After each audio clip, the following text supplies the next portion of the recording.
Hey guys, in this video, I'll show you how to fix the one or more files in your installation are corrupted or missing error in Arc Raiders.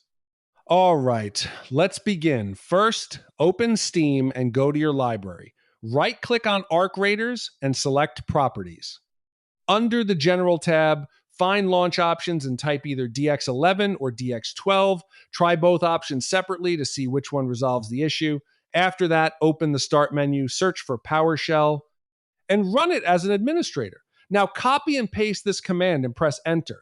If it shows two different anti-cheats, delete the second one using this command. If nothing appears, just skip this step. Once done, return to Steam, open Properties again, go to Installed Files, and click on Verify Integrity of Game Files.